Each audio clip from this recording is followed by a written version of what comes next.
저는 최은주라고 합니다. 올해 70이 되었습니다. 예전 제가 겪었던 이야기를 들려드리겠습니다. 지금 돌이켜보면 참으로 기가 막힌 일이었지만 그 덕분에 제 인생의 새로운 장을 열 수 있었던 것 같습니다. 저는 평생을 전통주 연구에 바쳤습니다. 대학에서 발효학을 전공한 뒤 전국 방방곡곡의 양조장과 전통시장을 누비며 우리나라 전통주의 역사와 제조법을 기록해왔습니다. 30년 넘게 이 일을 하다 보니 미각과 후각이 남다르게 예민해졌습니다. 한 모금만 맛봐도 어떤 쌀로 만들었는지, 누룩의 종류는 무엇인지, 발효 기간이 얼마나 되었는지 알 수 있을 정도였습니다. 은퇴 후에는 그동안 모은 자료들을 정리해서 책을 쓰고 있었습니다. 전통주 레시피와 제조법, 그리고 각 지역별 양조 문화에 대한 방대한 기록이었죠. 아직 출간하지는 못했지만 언젠가는 후세에 남길 소중한 유산이라고 생각했습니다. 그런데 몇 년 전부터 며느리 서진이와의 관계가 조금씩 어긋나기 시작했습니다. 서진이는 부동산 투자에 손을 댔다가 큰 손실을 봤다고 했습니다. 처음에는 작은 돈이라고 했는데 나중에 알고 보니 몇억 원에 달하는 빚을 진 상태였습니다. 아들 민호는 안정적인 직장에 다니고 있었지만 그런 거액을 감당하기에는 역부족이었죠. 서진이는 점점 제 재산에 관심을 보이기 시작했습니다. 집 문서가 어디 있는지, 통장은 몇 개나 되는지 은근슬쩍 물어보곤 했습니다. 저는 그저 며느리가 가정 경제에 관심이 많은 줄로만 알았습니다. 그때까지만 해도 말이죠. 그해 봄, 서진이가 갑자기 제안을 했습니다. 어머니, 전통주 체험 여행 어떠세요? 경주 쪽에 좋은 양조장들이 많다던데 어머니께서 좋아하실 것 같아요. 저는 반가웠습니다. 며느리가 제 일에 관심을 보인다는 것이 고마웠거든요. 게다가 경주 지역에는 정말 유명한 양조장들이 많아서 한번 가보고 싶었던 참이었습니다. 좋은 생각이네요. 언제 갈까요? 이번 주말이 어떠세요? 제가 미리 양조장에 연락해놨어요. 그날 아침 서진이가 운전해서 데리러 왔습니다. 차 안에는 여행용 가방과 함께 작은 주스 한 병이 놓여 있었습니다. 목마르시죠? 마시세요. 저는 감사히 받아 한 모금 마셨습니다. 그런데 이상했습니다. 달콤한 과일 주스였는데 뒤끝에 묘한 쓴맛이 느껴졌습니다. 오랫동안 발효 과정을 연구해온 저의 예민한 미각이 즉시 알아챘습니다. 이것은 자연스러운 맛이 아니었습니다. 뭔가 다른 물질이 섞여 있구나. 저는 조심스럽게 더 이상 마시지 않았습니다. 대신 배가 좀 아파서요라고 핑계를 댔습니다. 차가 고속도로를 달리는 동안 서진이의 핸드폰이 울렸습니다. 블루투스로 연결되어 있어서 스피커를 통해 들렸습니다. 정 원장님이세요? 네, 지금 가고 있어요. 예정대로 오늘 입소시킬 수 있을 것 같아요. 제 등골에 차가운 기운이 흘렀습니다. 입소? 양조장 견학이 아니라 어딘가에 저를 입소시키려는 건가요? 담보대출 서류는 준비됐나요? 무연고자 처리는 언제쯤 가능할까요? 무연고자. 저를 무연고자로 만들려는 건가요? 제가 죽은 사람 취급을 하려는 건가요? 저는 깊게 숨을 들이쉬며 침착함을 유지하려 노력했습니다. 오랫동안 전국을 누비며 다양한 사람들을 만나온 경험이 이런 위기 상황에서도 냉정함을 잃지 않게 해주었습니다. 네, 원장님, 제가 미리 말씀드린 대로 치매 증상이 심해서요.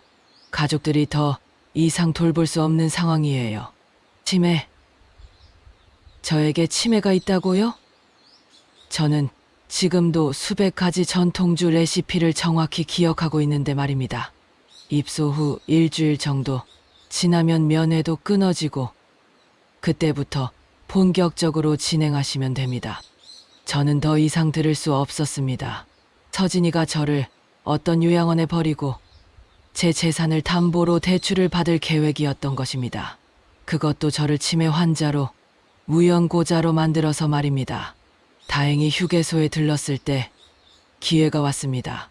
서진이가 화장실에 간 사이 저는 서진이가 가져온 서류 가방을 열어봤습니다. 그 안에는 제 명의로 된 각종 위임장과 동의서들이 들어있었습니다. 미리 준비해온 것들이었죠. 저는 그 서류들을 모두 가져와서 가방에 넣었습니다.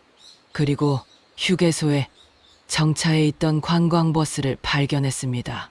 버스 기사님께 사정을 설명하고 서울까지 태워달라고 부탁했습니다. 할머니, 무슨 일이세요? 며느리가 저를 속여서 어딘가 나쁜 곳에 보내려고 해요. 제발 도와주세요. 기사님은 의외로 흔쾌히 승낙해 주셨습니다. 나중에 알고 보니 그분도 홀로 계신 어머니를 모시고 있어서 제 사정에 공감해 주신 것이었습니다. 집에 도착한 저는 즉시 행동에 나섰습니다. 먼저 제가 사용하던 요리 연구 스튜디오를 방공호처럼 만들었습니다. CCTV를 설치하고 녹음 장치도 곳곳에 숨겨 놓았습니다. 오랫동안 전국을 다니며 취재하던 습관 덕분에 이런 장비들을 다루는 것은 어렵지 않았습니다. 그리고 대학 동창인 혜란이에게 전화를 걸었습니다. 혜란이는 오랫동안 잡지 기자로 일했던 사람으로 이런 상황에서 무엇을 해야 하는지 잘 알고 있었습니다. 은주야, 지금 당장 변호사를 찾아야 해. 내가 아는 사람이 있으니까 연결해 줄게. 혜란이가 소개해준 변호사는 이태성이라는 분이었습니다. 공익 사건을 자주 맡는 것으로 유명한 변호사였죠. 태성 변호사님은 제 이야기를 듣고 매우 분노했습니다. 이건 명백한 노인 학대이자 사기 행위입니다. 즉시 법적 조치를 취해야 합니다. 저희는 담보대출 무효 소송과 접근금지 가처분 신청을 준비했습니다. 또한 서진이와 민호가 저에게 접근하지 못하도록 법원에 신청서를 냈습니다. 한편 혜란이는 기발한 아이디어를 냈습니다. 은주야, 내가 쓰고 있는 전통주 책 말이야. 그걸 미끼로 써보면 어떨까? 무슨 뜻이야? 내가 출판사 에이전트로 위장해서 서진이에게 접근하는 거야. 내 책을 출간하고 싶다고 하면서 저작권 문제 때문에 내가 직접 계약서에 사인해야 한다고 하는 거지. 혜란이의 계획은 이랬습니다. 서진이는 제가 치매에 걸렸다고 주장하고 있으니 출판 계약 문제로 접근하면 자신이 제 대리인 역할을 하겠다고 나설 것이라는 거였습니다. 그때 서진이가 무엇을 말하는지 녹취하자는 것이었죠. 계획은 성공했습니다. 혜란이가 출판사 에이전트로 위장해서 서진이를 만났을 때 서진이는 저에 대해 이렇게 말했습니다. 어머니는 치매가 심해서 요양원에 계세요. 저희가 법적 대리인이니까 계약서는 저희가 처리할 수 있어요. 어차피 어머니는 이제 아무것도 기억 못 하시거든요. 그럼 저작권료도 가족분들이 받으시는 건가요? 당연하죠. 어머니 명의 통장도 제가 관리하고 있고 재산 관리도 다 제가 하고 있어요. 이 모든 대화가 녹음되었습니다. 서진이는 제가 정상적인 판단 능력이 있다는 것을 알면서도 저를 치매 환자로 위장해서 재산을 가로채려 했던 것입니다. 며칠 후 서진이와 민호가 집에 찾아왔습니다. 아마도 휴게소에서 저를 놓쳤다는 것을 알고 온 것 같았습니다. 하지만 저는 이미 모든 준비를 마친 상태였습니다. 어머니, 왜 갑자기 사라지셨어요? 얼마나 놀랐는지 아세요? 서진이는 마치 걱정스러운 며느리인 것처럼 연기했습니다. 서진아, 나는 내가 무슨 계획을 세웠는지 다 알고 있어. 무슨 말씀이세요? 저희가 어머니를 위해서 좋은 요양원을 알아봤는데 요양원, 나를 무연고자로 만들어서 내 재산에 손대려던 거 아니야? 서진이의 얼굴이 하얗게 질렸습니다. 민호는 어리둥절한 표정을 지었습니다. 아마 서진이가 자세한 계획을 말하지 않았을 것입니다. 어머니, 그건 오해세요. 저희가 왜 그런 일을... 그럼 이건 뭐야? 저는 서진이가 가져온 서류 가방에서 나온 위임장들을 꺼내 보였습니다. 이 위임장들은 왜 미리 준비해 온 거야?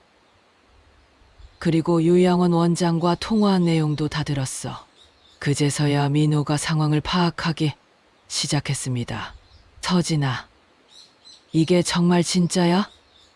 엄마를 속여서 요양원에 보내려고 했던 거야?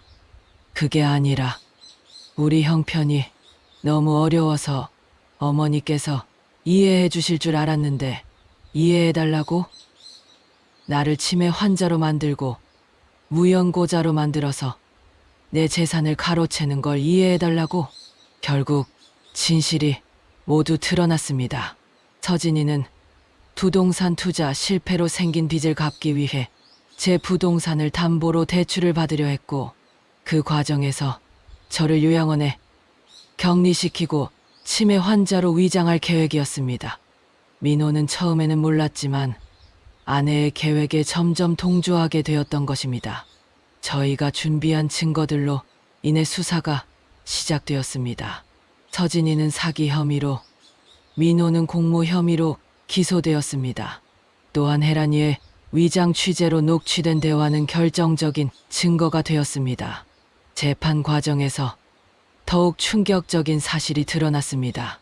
서진이가 접촉했던 요양원 원장 정만철이라는 사람은 불법 요양원을 운영하면서 노인들의 재산을 노리는 조직적인 범죄를 저지르고 있었습니다. 저는 그들의 또 다른 표적이었던 것입니다. 재판 결과 서진이는 실형을 선고받았고 민호는 집행유예를 받았습니다. 정만철 원장은 불법 요양원 운영과 노인, 재산 편취 혐의로 중형을 받았습니다. 민호가 집행유예를 받고 돌아온 날, 저는 마지막으로 그를 위해 밥상을 차려주었습니다. 제가 평생 연구해온 전통주와 함께 정성스럽게 만든 술안주들을 준비했습니다. 민호야, 이게 마지막이야. 엄마, 너도 이제 어른이니까 내 앞길은 내가 책임져야 해. 나는 더 이상 너희들과 함께 살 수 없어. 민호는 눈물을 흘리며 사과했지만 저는 이미 마음을 정한 상태였습니다. 신뢰가 깨진 관계는 쉽게 회복되지 않습니다. 그 후 저는 새로운 삶을 시작했습니다. 오랫동안 준비해온 전통주 연구서를 드디어 출간했습니다. 할머니의 전통주 이야기라는 제목으로 나온 책은 예상보다 큰 반향을 일으켰습니다.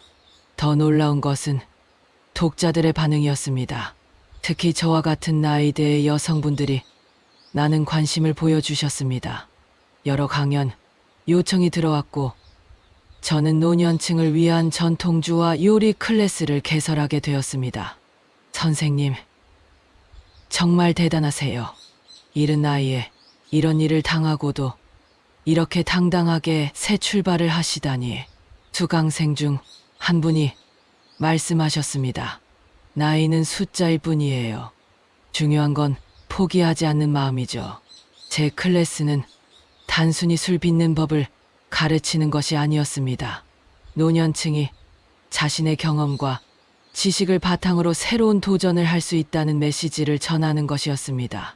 전통주를 빚는 과정을 보세요. 쌀과 누룩이 만나서 발효되면서 전혀 다른 것으로 변화합니다. 시간이 지날수록 더욱 깊은 맛을 냅니다. 우리의 인생도 마찬가지예요.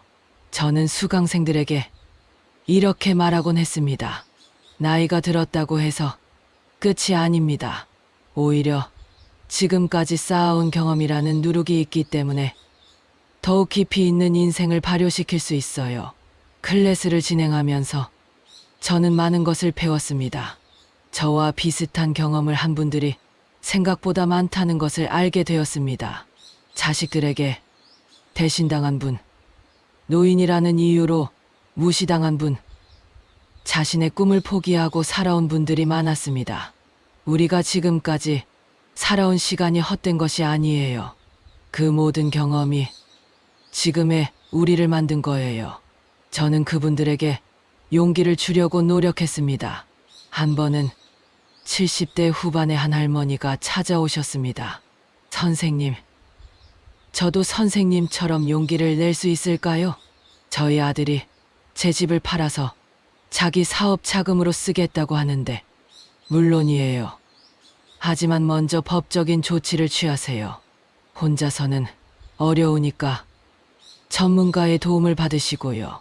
저는 그분에게 태성 변호사님을 소개해드렸습니다. 이후 그분도 자신의 권리를 지킬 수 있게 되었습니다. 이런 일들을 겪으면서 저는 깨달았습니다. 나이가 들었다고 해서 약자가 되는 것이 아니라 사회가 노인을 약자로 취급하려 하는 것이라는 걸 말입니다. 하지만 우리에게는 젊은 사람들이 가지지 못한 경험과 지혜가 있습니다. 제 전통주 클래스는 점점 유명해졌습니다. 심지어 젊은 사람들도 찾아오기 시작했습니다. 그들은 단순히 술 빚는 법을 배우러 오는 것이 아니라 저의 인생 이야기를 듣고 싶어 했습니다. 할머니, 그때 무섭지 않으셨어요? 한 20대 여성이 물어봤습니다. 물론 무서웠죠. 하지만 더 무서운 건 그대로 당하고 사는 거였어요. 70년을 살아온 제가 며느리의 계략에 당해서 요양원에 갇힌 채로 인생을 마감한다면 그게 더 무서운 일이었을 거예요. 그럼 어떻게 용기를 낼 수 있었어요? 용기라는 게 특별한 건 아니에요. 그냥 포기하지 않는 거예요. 내가 옳다고 생각하는 일을 끝까지 해보는 거죠. 저는 젊은 사람들에게도 이런 메시지를 전하고 싶었습니다. 나이와 상관없이 자신의 권리를 지키고 당당하게 살아가는 것의 중요성을 말입니다. 몇 달 전에는 방송국에서 저의 이야기를 다큐멘터리로 만들고 싶다는 제안이 왔습니다. 처음에는 거절하려 했지만 혜란이가 설득했습니다. 은주야, 내 이야기가 많은 사람들에게 희망을 줄 수 있어. 특히 노인 학대 문제에 대한 사회적 관심도 높아질 거고. 결국 다큐멘터리 촬영에 참여했습니다. 프로그램이 강영된 후 정말 많은 반응이 있었습니다. 비슷한 상황에 처한 분들로부터 상담 요청이 쇄도했고, 저는 태성 변호사님과 함께 노인 권익 보호를 위한 상담 활동도 시작하게 되었습니다. 민호는 가끔 멀리서 저를 지켜보는 것 같습니다. 직접 연락하지는 않지만 제 책을 산 것 같고 클래스 소식도 관심 있게 보는 것 같습니다. 서진이는 출소 후 고향으로 내려갔다고 들었습니다. 저는 그들을 원망하지 않습니다. 물론 용서한다는 것은 아니지만 더 이상 그 일로 제 마음을 어둡게 만들고 싶지 않습니다. 대신 그 경험을 통해 더 많은 사람들에게 도움이 되는 일을 하려고 합니다. 요즘 저는 새로운 책을 쓰고 있습니다. 이번에는 전통주 레시피가 아니라 제 인생 이야기입니다. 70년을 살아오면서 겪은 일들, 특히 최근의 위기를 어떻게 극복했는지에 대한 이야기를 담으려고 합니다. 할머니의 두 번째 인생이라는 제목으로 출간할 예정입니다. 많은 분들이 나이 들어서도 새로운 시작이 가능하다는 것을 알았으면 좋겠습니다. 전통주를 빚을 때 가장 중요한 것은 인내심입니다. 급하게 서두르면 제대로 된 술이 나오지 않습니다. 시간을 두고 기다려야 하고 때로는 실패도 감수해야 합니다. 하지만 정성을 다해 빚은 술은 시간이 지날수록 더욱 깊은 맛을 냅니다. 인생도 마찬가지라고 생각합니다. 70년을 살아오면서 쌓인 경험들이 지금의 저를 만들었습니다. 쓰라린 경험도 있었지만 그것들이 모여서 지금의 지혜가 된 것입니다. 어제는 새로운 수강생이 클래스에 참여했습니다. 60대 초반의 여성분인데 최근에 남편을 잃고 혼자가 된 상황이라고 했습니다. 선생님, 이 나이에 새로운 걸 배워도 될까요? 물론이죠. 배움에 늦은 때란 없어요. 오히려 지금이 진짜 자신을 위한 시간을 보낼 때예요. 그분의 눈에 희망의 빛이 스며드는 것을 볼 수 있었습니다. 이런 순간들이 제게는 가장 큰 보람입니다. 지난주에는 젊은 시절부터 연락이 끊겼던 후배가 찾아왔습니다. 선배님, 신문에서 기사를 봤어요. 정말 대단하세요. 뭐가 대단해? 그냥 당연한 일을 한 거야. 아니에요. 그 나이에 그런 상황에서 포기하지 않고 끝까지 싸우신 게 정말 존경스러워요. 후배와 이야기를 나누면서 저는 또 한 번 깨달았습니다. 제가 겪은 일이 단순히 개인적인 문제가 아니라 우리 사회의 노인들이 공통으로 겪고 있는 문제라는 것을 말입니다. 후배야, 우리 나이 들었다고 해서 모든 걸 젊은 사람들에게 맡겨야 한다고 생각하면 안 돼. 우리에게도 여전히 할 수 있는 일이 많아. 맞아요. 선배님, 저도 요즘 그런 생각을 해요. 우리는 오랜 시간 이야기를 나눴습니다. 그리고 함께 노인들의 권익 보호를 위한 모임을 만들자고 의견을 모았습니다. 한 달 후, 저희는 실버라이츠라는 모임을 만들었습니다. 노인들의 권익을 보호하고 서로의 경험을 나누는 공간이었습니다. 첫 모임에는 15명 정도가 참석했는데 지금은 100명이 넘는 회원이 있습니다. 모임에서 저는 제 경험을 바탕으로 노인 학대를 예방하는 방법에 대해 강의하기도 합니다. 특히 가족 간에 일어나는 재산 분쟁을 어떻게 대처해야 하는지, 법적으로 어떤 보호 장치가 있는지에 대해 알려드립니다. 여러분, 가장 중요한 건 미리 준비하는 거예요. 저처럼 위기에 닥쳐서 대응하는 것보다는 평소에 자신의 재산과 권리를 보호할 수 있는 장치를 마련해 두는 것이 좋습니다. 구체적으로 어떤 준비를 해야 하나요? 한 회원분이 질문했습니다. 먼저 중요한 서류들은 안전한 곳에 보관하세요. 그리고 신뢰할 수 있는 사람에게 위임장을 맡기되 반드시 공증을 받으세요.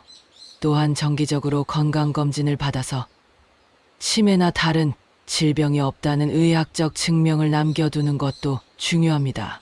저희 모임은 단순히 정보를 공유하는 것을 넘어서 실제로 어려움에 처한 노인분들을 도와드리는 일도 하고 있습니다. 태성 변호사님과 연계해서 법적 상담을 제공하고 필요한 경우 전문기관에 신고하는 일도 합니다. 몇 개월 전에는 80대 할아버지 한 분을 도와드린 적이 있습니다. 아들이 할아버지 명의로 대출을 받아서 사업에 실패하고 집까지 경매에 넘어갈 위기에 처한 상황이었습니다. 할아버지께서는 대출받는 것을 동의하셨나요? 아니요. 전혀 모르는 일이었어요. 어느 날 갑자기 은행에서 연락이 와서 알게 된 거예요. 이는 명백한 사기 행위였습니다. 저희는 즉시 태성 변호사님께 연결해드렸고 결국 대출 무효 판결을 받을 수 있었습니다. 이런 일들을 겪으면서 저는 우리 사회에서 노인들이 얼마나 많은 위험에 노출되어 있는지 실감했습니다. 단순히 개인의 문제가 아니라 사회 구조적인 문제였던 것입니다. 그래서 저는 더 많은 사람들에게 이런 현실을 알리고 싶었습니다. 방송 출연도 늘렸고 강연 요청도 적극적으로 받아들였습니다. 여러분, 우리는 더 이상 나이를 핑계로 포기하거나 당하고 살면 안 됩니다. 70년, 80년을 살아온 경험과 지혜가 있잖아요. 그것을 무기로 당당하게 우리의 권리를 찾아야 합니다. 강연할 때마다 저는 이렇게 말합니다. 청중들의 반응을 보면서 많은 분들이 공감하고 있다는 것을 느낍니다. 요즘에는 젊은 세대들도 관심을 보입니다. 자신들의 부모님이나 조부모님을 생각해서인 것 같습니다.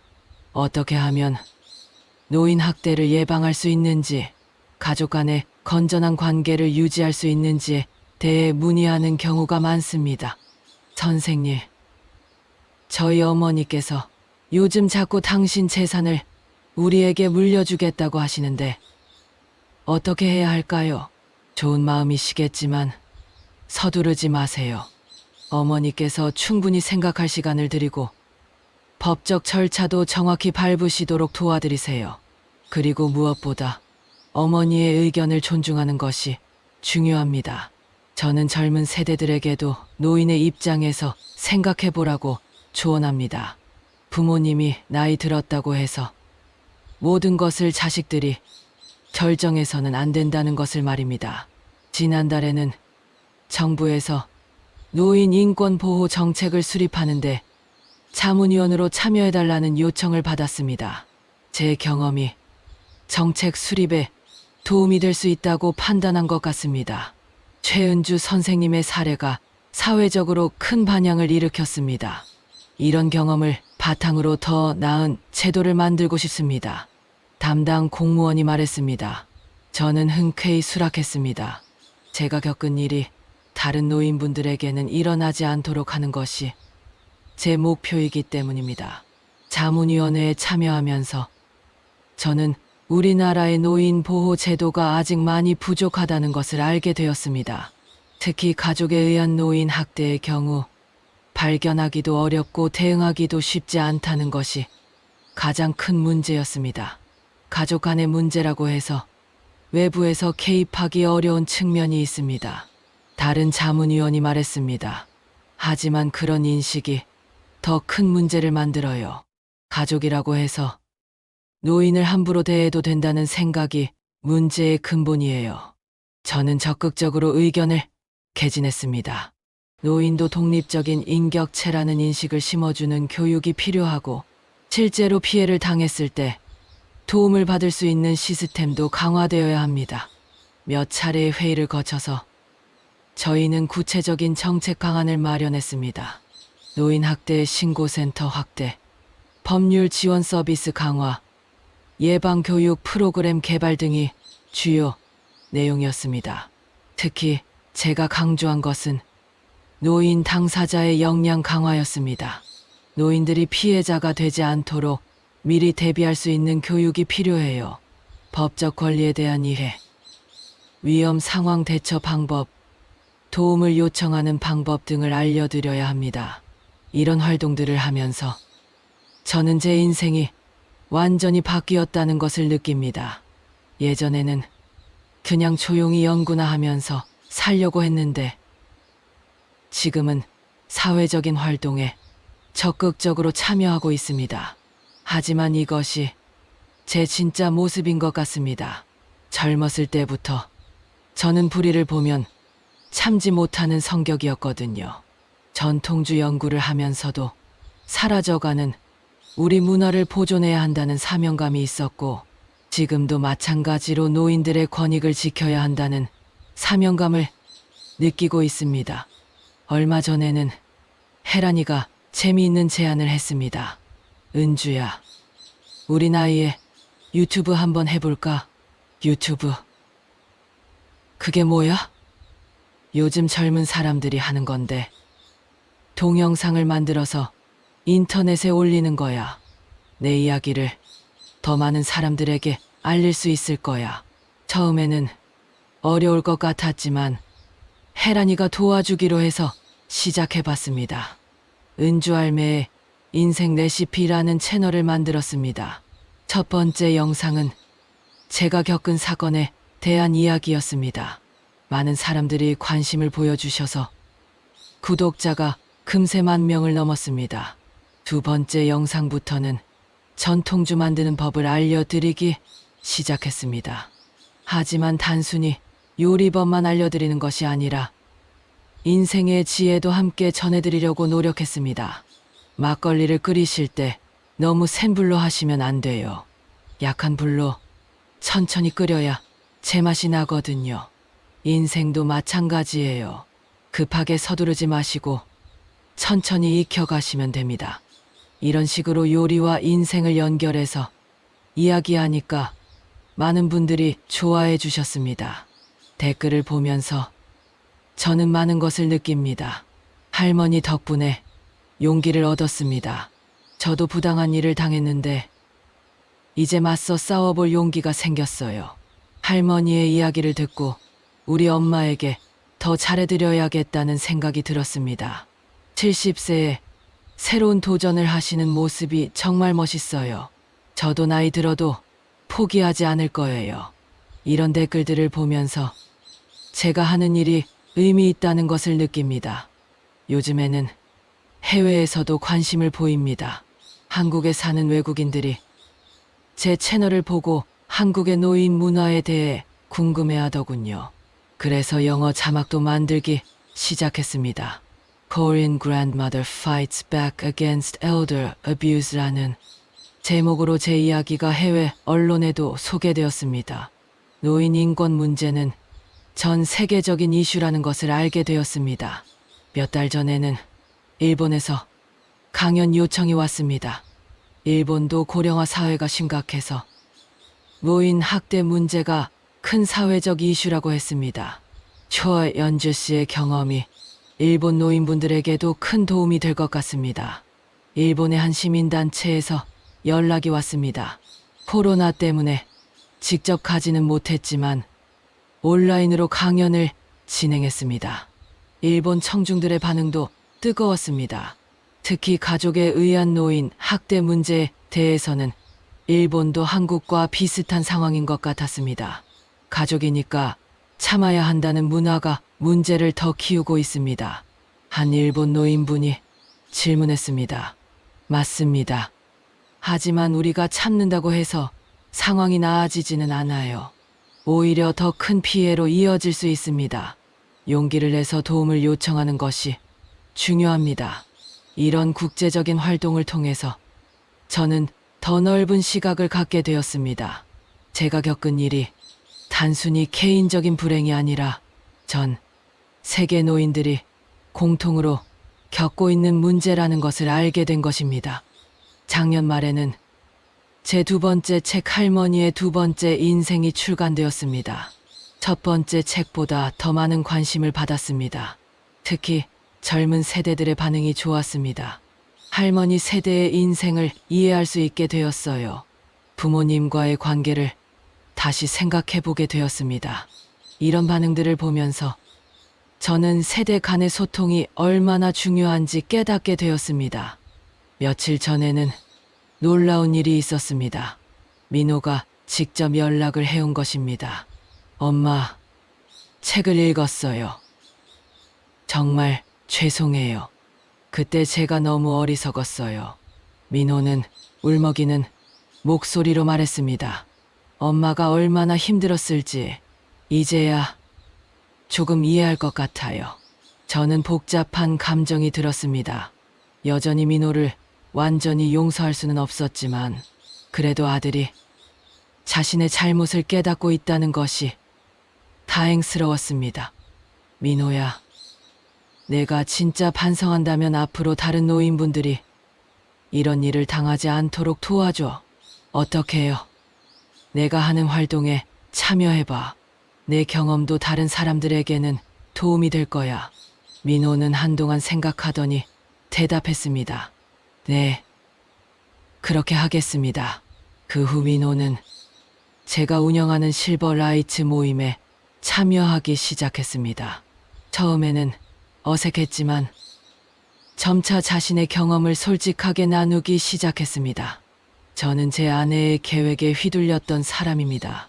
그때는 어머니를 보호해야 한다고 생각하지 못했어요. 민호의 고백을 들으면서 다른 참가자들도 많은 것을 느꼈을 것입니다. 가해자의 입장에서 듣는 이야기는 또 다른 교훈을 주었습니다. 가족이라고 해서 모든 것이 용서되는 건 아니에요. 저는 제 잘못에 대한 대가를 치르고 있습니다. 어머니와의 관계도 예전으로 돌아갈 수 없다는 것을 알고 있어요. 민호의 이런 증언은 다른 가족들에게 경각심을 주는 역할을 했습니다. 서진이는 여전히 연락이 없습니다. 출소 후 고향에 내려가서 작은 식당을 한다고 들었습니다. 저는 그녀의 안부를 특별히 궁금해하지는 않지만 그래도 잘 지내고 있기를 바랍니다. 올해로 제가 이런 활동을 시작한 지 3년이 되었습니다. 처음에는 그저 제 권리를 지키려는 일이었는데 지금은 사회적 운동의 중심에 서 있는 것 같습니다. 실버라이츠 모임도 이제 전국에 지부가 있고 회원 수도 1000명을 넘었습니다.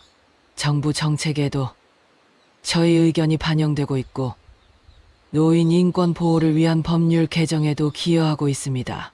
최은주 할머니 덕분에 우리나라 노인 인권 수준이 많이 향상되었습니다. 한 전문가가 평가했습니다. 하지만 저는 아직 갈 길이 멀다고 생각합니다. 여전히 많은 노인분들이 가족이나 사회로부터 부당한 대우를 받고 있기 때문입니다. 요즘 제가 가장 관심을 갖고 있는 것은 노인들의 디지털 역량 강화입니다. 코로나19로 인해 비대면 서비스가 늘어나면서 디지털 기기를 다루지 못하는 노인들이 더욱 소외되고 있기 때문입니다. 할머니, 스마트폰 사용법을 가르쳐 주세요. 실버라이츠 모임에 참석하시는 80대 할머니가 부탁하셨습니다. 저도 처음에는 어려웠어요. 하지만 천천히 배우면 됩니다. 저는 직접 스마트폰 교육 프로그램을 만들어서 진행하고 있습니다. 단순히 기능을 가르치는 것이 아니라 디지털 세상에서도 당당하게 살아갈 수 있는 방법을 알려드리려고 합니다. 인터넷 쇼핑몰에서 사기를 당하지 않으려면 어떻게 해야 하나요? 먼저 판매자 정보를 꼼꼼히 확인하세요. 그리고 너무 싼 가격은 의심해 보셔야 해요. 이런 실용적인 정보들을 알려드리면서 노인분들이 디지털 세상에서도 자신을 보호할 수 있도록 돕고 있습니다. 얼마 전에는 정부에서 노인 디지털 교육 사업의 자문위원으로 위촉해달라는 요청을 받았습니다. 제 경험이 도움이 될 것 같다고 판단한 것 같습니다. 최은주 선생님께서 직접 디지털 교육을 하고 계시니까 현장의 목소리를 잘 아실 것 같습니다. 담당자가 말했습니다. 저는 기꺼이 수락했습니다. 더 많은 노인분들이 디지털 세상에서 소외되지 않도록 돕고 싶었기 때문입니다. 지금 저는 74세입니다. 4년 전 70세 인생의 위기를 맞았지만 그것을 계기로 완전히 새로운 삶을 시작했습니다. 전통주 연구가에서 노인 인권 운동가로, 조용한 연구자에서 적극적인 사회활동가로 변신한 것입니다. 물론 가끔은 피곤할 때도 있습니다. 이 나이에 이런 활동을 하는 것이 쉽지는 않거든요. 하지만 제가 하는 일이 의미 있다는 것을 알고 있기 때문에 계속할 수 있습니다. 선생님, 언제까지 이런 활동을 하실 건가요? 한 기자가 물어봤습니다. 몸이 허락하는 한 계속할 겁니다. 이 일은 제게 단순한 취미가 아니라 사명이거든요. 저는 확신을 가지고 대답했습니다. 며칠 전에는 20대 손녀뻘 되는 활동가가 찾아왔습니다.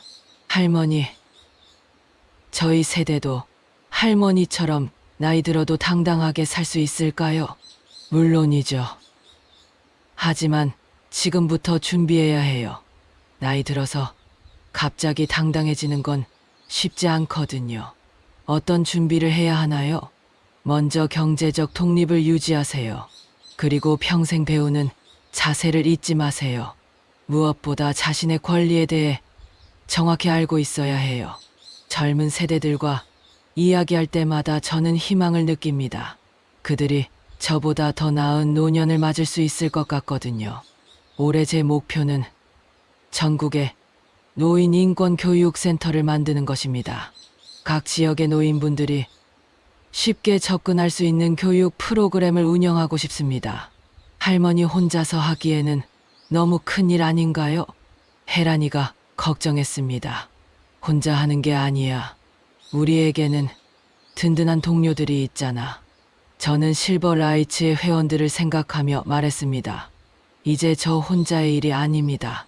많은 분들이 함께 하고 있는 일입니다. 어제는 정말 기쁜 소식이 있었습니다. 국회에서 노인 인권 보호를 위한 특별법이 통과되었다는 것입니다. 저희가 그동안 주장해온 내용들이 많이 반영되었습니다. 최은주 선생님의 활동이 이 법안 통과에 큰 역할을 했습니다.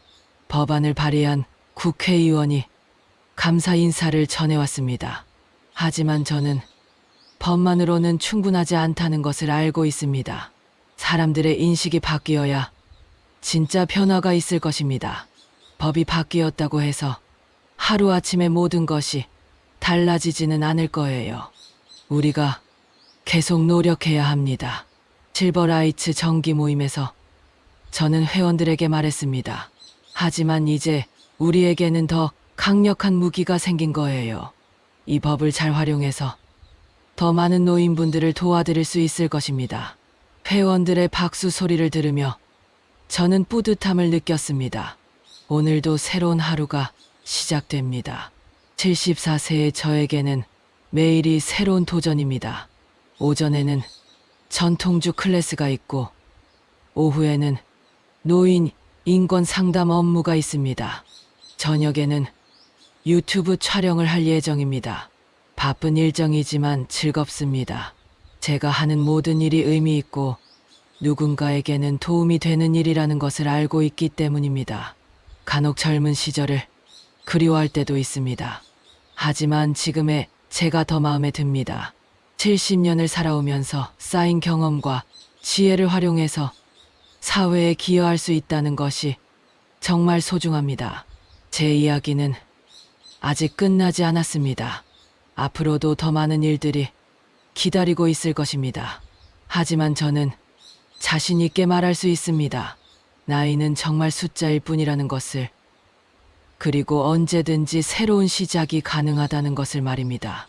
여러분도 기억해 주세요. 나이가 들었다고 해서 꿈을 포기하거나 부당한 일을 당하고만 살 필요는 없다는 것을, 우리에게는 여전히 무한한 가능성이 있다는 것을 말입니다. 지금 이 순간도 어딘가에서는 저와 같은 상황에 처한 노인분이 계실 것입니다. 그분들에게 말씀드리고 싶습니다. 포기하지 마세요.